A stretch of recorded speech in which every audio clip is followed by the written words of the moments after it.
नाजरीन ग्रामी, अमेरिका के सदर डोनाल्ड ट्रंप ने अपनी नेवी के लड़ाका बहरी जहाजों को ईरान की तरफ मूव करने का हुक्म दे दिया है और बाकी जितने भी जहाज मिडल ईस्ट या खलीज फारस में मौजूद हैं उनको रेड अलर्ट जारी कर दिया है। आपको बता दें कि बगदाद के अंदर अमेरिका के फौजी ठिकानों को मिसाइल रॉकेटों से हमला किया गया है, जिसके नतीजे में अमेरिका के 23 जवान मारे गए। इसके साथ साथ उनके असले के डिपो को भी काफी नुकसान पहुंचा है। अमेरिका ने बगैर सोचे समझे इल्जाम ईरान पर लगा दिया है। ईरान ने भी अपने तमाम के तमाम जंगी बहरी बेड़ों को मूवमेंट देना शुरू कर दी है। आपको बता दें कि अमेरिका का एक बहरी बेड़ा जो कि खलीज फारस में मौजूद है और उसका सेंटर बहरीन के पास मनामा के पास है, वहां से अमेरिकी बेड़े ने मूवमेंट शुरू कर दी है। आपको बता दें कि अमेरिका के सदर डोनाल्ड ट्रंप ने एक अहम वाक़े की तरफ इशारा भी किया। उसने कहा कि जो शख्स या जो मुल्क भी अमेरिका की ताकत को चैलेंज करेगा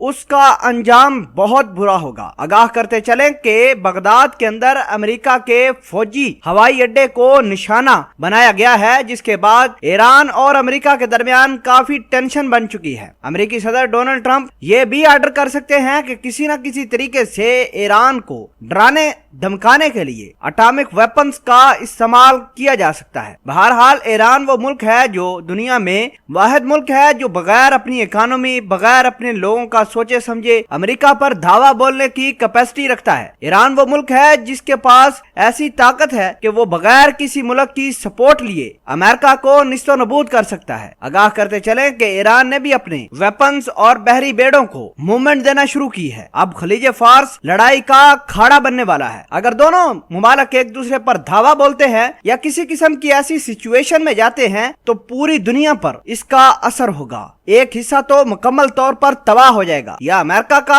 या फिर मिडल ईस्ट का, इनमें से कोई एक तो रहेगा ही। आपको बता दें कि अमेरिका अपनी अकड़ से बाज नहीं आ रहा और दुनिया में सिर्फ एक ही इलाज अमेरिका का कर सकता है, वो है ईरान। बहरहाल अमेरिका को यह भी सोचना चाहिए कि बगैर किसी इन्वेस्टिगेशन, बगैर किसी एविडेंस के ईरान पर इस तरह इल्जाम लगाना बहुत नुकसानदेह साबित हो सकता है। नाजरीन, अमेरिकी सदर डोनाल्ड ट्रंप ने जो ही अपने बहरी बेड़ों को मूव करने का और दीगर जहाजों को हाई अलर्ट करने का हुक्म दिया, खाड़ी में वैसे ही टेंशन बढ़ना शुरू हो गई। आपको बता दें कि जितने भी मुमालिक हैं गल्फ के अंदर, तमाम के तमाम अब ये चीज बड़े ही अच्छे तरीके से विटनेस कर रहे हैं कि ऐसा ना हो कि ये जंग उनके मुल्क के ऊपर मुसल्लत कर दी जाए। नाजरीन, अमेरिका के जो बहरी बेड़ा है उसके सेंटर के ऊपर इंतहाई ताकतवर F-35 स्टीलथ फाइटर जेट मौजूद हैं, जिनके पास ये कैपेसिटी है कि वो रडार पर आए बगैर ही किसी भी दुश्मन मुल्क पर हमला कर सकते हैं। नाज़रीन ग्रामी, बहुत सारे एक्सपर्ट्स ये कह रहे हैं कि अमेरिका की फौजी अड्डे पर जो निशाना बनाया गया है, अमेरिका इसका बदला जरूर लेगा